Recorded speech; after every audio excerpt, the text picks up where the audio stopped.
வணக்கம், எல்லாரும் எப்படி இருக்கீங்க? இன்னைக்கு வந்து முள்ளங்கி வச்சு ஒரு அட்டகாசமான சட்னி செஞ்சு கட்ட போறேன். இது சாதத்துக்கு மட்டும் இல்லைங்க, சப்பாத்தி, தோசை, இட்லி எல்லாத்துக்குமே சூப்பரா இருக்கும்.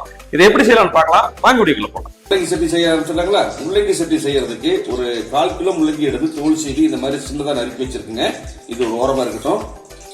இப்ப அடுப்பத்தை வச்சு 2 டீஸ்பூன் ஆயில் போட்டு 1 டீஸ்பூன் உளுந்த பருப்பு, 1 டீஸ்பூன் கடல் பருப்பு சேர்த்து இருக்குங்க. இது நல்லா பொரிஞ்சிட்டோம். அடுத்தது சின்ன சின்ன பல்லா இருக்கனால ஒரு 15 பல் பூண்டு எடுத்திருக்கேங்க. இதை சேர்த்துக்கலாம். 1 கப் சின்ன வெங்காயம். அடுத்தது நறுக்கின முள்ளங்கி சேர்த்துக்கலாம். இப்ப இந்த முள்ளங்கி வதங்கறதுக்கு ஒரு 5 நிமிஷம் ஆகுங்க. ஒரு 5 நிமிஷம் கழிச்சு அப்புறமா பார்க்கலாம். இது கூடவே கொஞ்சமா புளி, காரத்துக்கு 5 குண்டு மிளகாய் சேர்த்துக்கலாம். முள்ளங்கி பாருங்க நல்லா கலர் சேஞ்ச் ஆயிட்டு இருக்கு. நம்ம இந்த ஸ்டேஜ்ல நம்ம என்ன செய்யலாம்னா தக்காளி, அதாவது ஒரு 2 தக்காளியை ஸ்லைஸா கட் பண்ணி வச்சிருக்கேன், அதை நம்ம சேர்த்துக்கலாம்.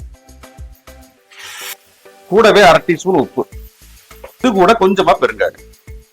இப்ப இந்த தக்காளி வதங்கறதுக்கு ஒரு 2 நிமிஷம் ஆகுங்க. நம்ம மீடியமான ஃப்ளேம்ல இதை மூடி போட்டு நம்ம மூடி வச்சு வேக விட்டு அப்புறம் ஓபன் பண்ணி பார்க்கலாம்.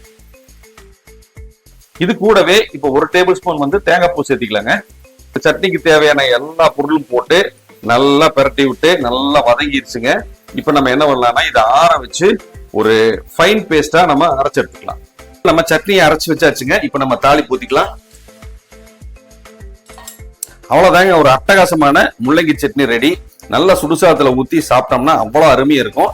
இதே மாதிரி நீங்களும் ட்ரை பண்ணி பார்த்துட்டு எப்படி இருக்குன்னு சொல்லுங்க. இது சாதத்துக்கு மட்டும் இல்லைங்க, இட்லி, தோசை எல்லாத்துக்குமே சூப்பரா இருக்கும். ட்ரை பண்ணி பார்த்துட்டு எப்படி சொல்லுங்க. நன்றி, வணக்கம். அடுத்த வீடியோ பார்க்கலாங்களா? பாய்.